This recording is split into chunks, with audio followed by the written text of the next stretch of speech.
أضفيت على الحسن العبقى فالورد تضوى. آپ کے سامنے حضرت سلیمان فارسی کا مشہور واقعہ ہے. بتائیے کیا رسول اللہ صلی اللہ علیہ وسلم کی آمد زبان زد عام یہودی عیسائی علماء میں تھی کہ نہیں؟ سلیمان فارسی اصبہان کی ایک بستی میں رہتے ہیں. عبداللہ ابن عباس کہتے ہیں خود مجھے سلیمان فارسی نے اپنا سارا قبول اسلام کا واقعہ سنایا، کیونکہ مشہور ہو گئے تھے. صحابہ کے اندر ان کی عمر کے حوالے سے بھی بڑی لمبی چوڑی روایات موجود ہیں. کسی نے کہا 260 برس، کسی نے کہا 380 برس، بہرحال ان کی عمر طویل تھی. ابتدا میں کیا تھے؟ آتش پرست. زرتشت بھی ایک مذہب گزرا ہے، کبھی موقع ملا اس کے حوالے سے بھی چند گزارشات آپ کے سامنے رکھیں گے. آتش پرست تھے اور ان کے والد نے ان کی تربیت ایسی کی کہ تو نے کاروبار کے اندر اپنے آپ کو مگن نہیں کرنا، تو صرف آتش پرستی کے اندر مگن رہ، یہ معبد خانہ ہے، اس کی خدمت کر، میں تجھے للہ فی اللہ وقف کرتا ہوں. اس دور کے اندر سلیمان فارسی کہتے ہیں میں کبھی آتش کدے کی آگ کو بجھنے نہیں تھا دیتا.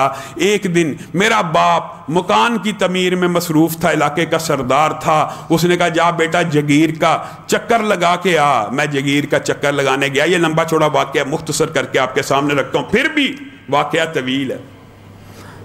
کہتے ہیں میں گیا، رستے میں میں نے ایک گرجا دیکھا، میں نے ان کی عبادات کا طریقہ دیکھا، میں نے ان کی نماز دیکھی، میں اٹریکٹ ہو گیا. میں وہاں پہ مغرب تک، شام تک، سورج کے غروب ہونے تک وہاں پہ رہا. پھر واپس آیا، باپ پریشان تھا، کہاں رہ گیا تھا؟ تو میرے لیے بڑا محبوب ہے. بتایا میں ایک گرجے میں گیا، ان کی عبادت مجھے یہ آتش پرستی سے بہتر لگی ہے. اچھا تو وہاں گیا؟ کیا میرے باپ نے میرے پہ سختی شروع کر دی، زنجیریوں سے باندھ دیا اور کہا تیرے آباء و اجداد کا دین ہی سچا، خبردار تو کبھی عیسائی گرجے میں گیا؟ کہتے ہیں میں نے موقع پا کے ان کو کہا کوئی قافلہ، اس کا منبع اور مرکز کون سا علاقہ کا؟ شام کے علاقے میں یہ مذہب پایا جاتا ہے، جب کوئی قافلہ جائے مجھے بھی لے جانا. خدا کا کرنا تھا. وہ شام میں پہنچے، کہا وہاں پہ میں نے پوچھا کون بڑا عالم ہے؟ کہا اس گرجے کا جو پادری ہے. کہتے میں اس کی خدمت میں لگا رہا. وہ بدترین انسان تھا، عالم بڑا تھا لیکن بد عمل تھا، بدترین انسان تھا. لوگ اس کو پیسے دیا کرتے تھے گرجے کی تعمیر کے لیے، وہ اس کو اپنے ذاتی مصرف میں بھی لاتا تھا اور خزانے کے طور پہ جمع کرتا تھا. کہا میں سارا مشاہدہ کر رہا ہوں، یہاں تک کہ وہ عالم فوت ہوا. میں نے لوگوں کو کہا یہ خیانت کیا کرتا تھا، تمہارے مال کو صحیح طرح تمہارے دین پہ نہیں تھا لگاتا.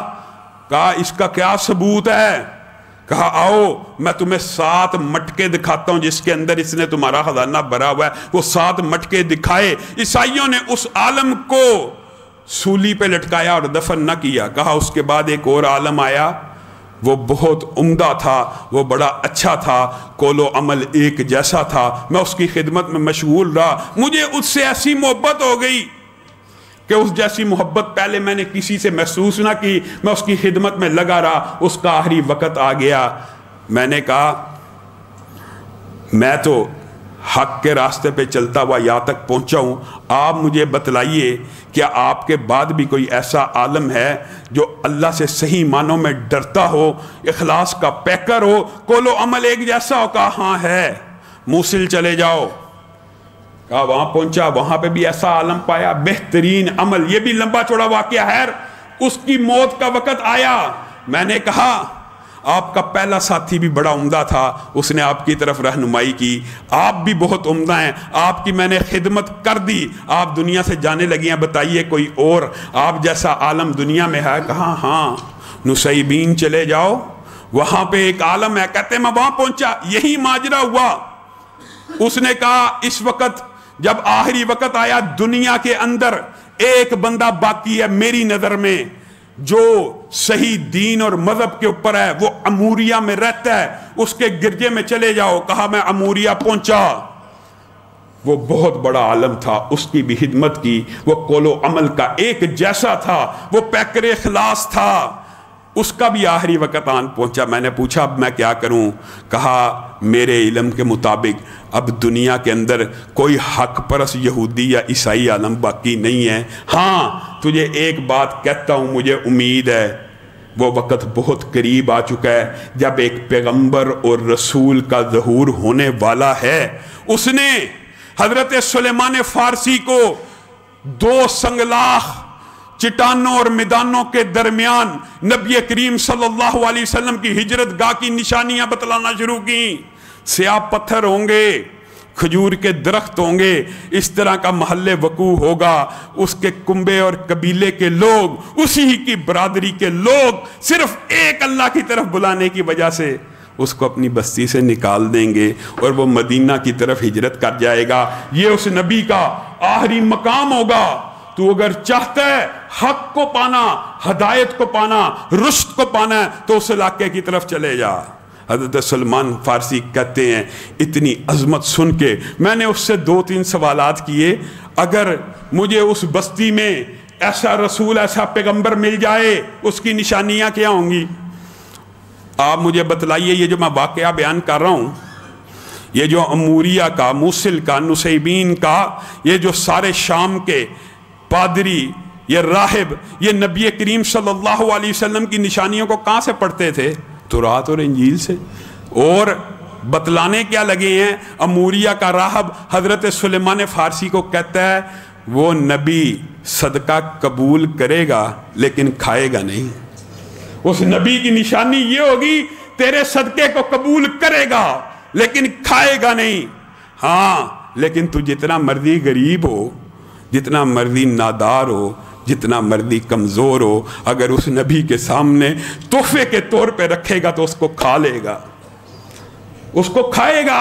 सदका नहीं खाएगा, तोहफे को खाएगा। दूसरी निशानी बतलाइए। कहा उनकी पुश्ते मुबारक पे एक मोहर होगी जिसको मोहर नबूवत कहा जाता है। हज़रत सुलेमान फ़ारसी कहते हैं उसके बाद उसका इंतकाल हुआ और मैं हिजरत गाह की तरफ यानी मदीना और यसरब की तलाश में लोगों से पूछने लगा। फिर बनी कलब के बाद लोगों से मुआहदा किया कि जब तुम्हारा काफिला वहाँ जाए हिजाज की तरफ, मुझे साथ ले जाना। मेरे पास बकरियां भी थीं, गायें भी थी, मैंने उजरत के तौर पे उनको दिया। लेकिन उन बदबख्तों ने ऐसा जुल्म किया, जब वादी कुरा के करीब पहुंचे मेरे पे कब्जा किया, मुझे गुलाम बना के एक यहूदी के हाथ में बेच दिया। मैं वादी कुरा ही को बहुत अरसा मदीना समझता रहा। मिलता जुलता इलाका है, खित्ता एक सा, हिजाज का मोहल्ले वकू कई इलाकों में एक सा होता है। वहां पे बनु कुरैदा के, इसका चचा का बेटा यहूदी का बनु कुरैदा से आया, उसने मुझे खरीदा और मदीना मुनव्वरा ले आया। इस बस्ती को देखते ही, इसके अंदर मौजूद सारी निशानियों को देख के मुझे पता लग गया यही वो बस्ती है जिसकी तरफ अमूरिया के राहिब ने निशानदेही की है। काफिर एक अरसा उसकी गुलामी काटता रहा, दिन भर रात वहां पे गुजरते रहे। अचानक मेरे आका, मेरे सरदार यानी जिन्होंने खरीदा था, वहां पे चंद लोग आए, कहा तबाह हो जाएं ओस और हजरज।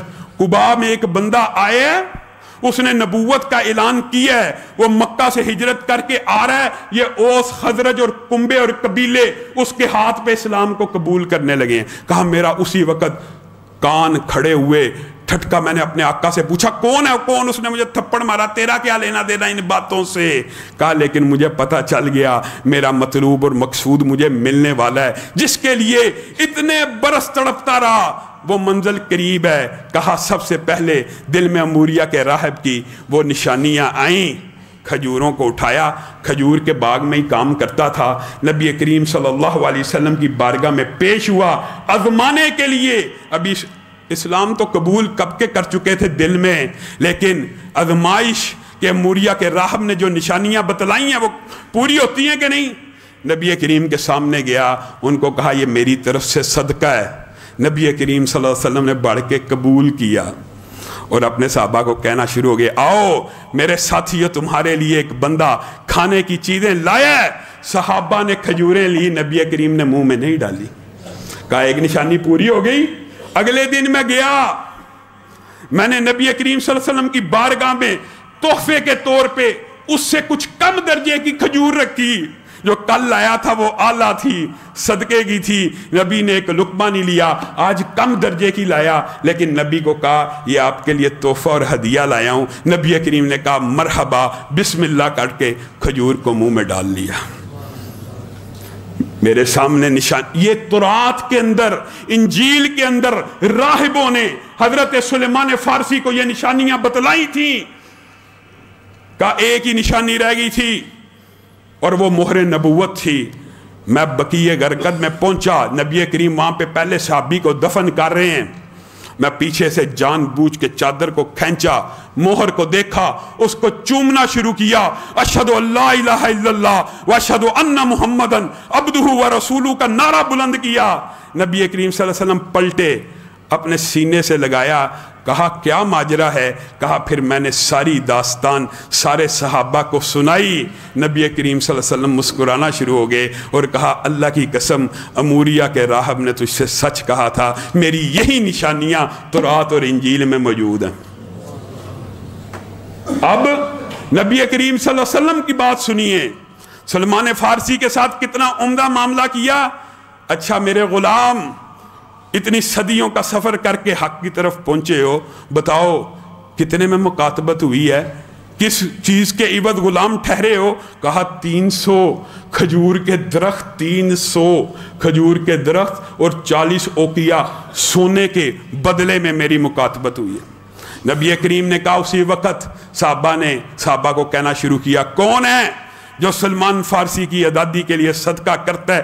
एक नशिस्त के अंदर सहाबा ने 300 खजूर के पौधों का इंतजाम कर दिया और सलमान फारसी को हुक्म दिया, नबी करीम ने जाओ खड्डे खोदो, मैं मोहम्मद सल्लल्लाहु अलैहि वसल्लम ये खजूर के पौधे अपने हाथों से लगाऊंगा। सलमान फारसी ने कहा अल्लाह की कसम, 300 के 300 पौधे नबी करीम ने अपने हाथ से रखे थे, एक पौधा ऐसा नहीं जो जल गया हो, सब के सब को खजूर लग गई, सब के सब को। कहा यह मामला तय हुआ। नबी करीम ने कहा क्या बाकी है? कहा वो जो 40 ओकिया सोना है वो अभी बाकी है। कहा एक मुर्गी के अंडे के बराबर सोना। नबी करीम सल्लल्लाहु अलैहि वसल्लम के पास आया, कहीं से नबी करीम सल्लल्लाहु अलैहि वसल्लम ने उसके ऊपर अपने लुआब को डाला और सलमान फारसी को कहा जाओ इसके जरिए यहूदी का सारा कर्ज अदा कर दो। तो मैंने आका से कहा, आका ये मुर्गी के अंडे के बराबर सोना 40 ओकिया सोने के बराबर खर्च में काम आ जाएगा? क्या नबी करीम मुस्कुराना शुरू हो गए और कहा बिस्मिल्लाह पढ़ के सलमान इसको खर्च करो, इंशाअल्लाह तुम्हें गुलामी से निजात मिलेगी।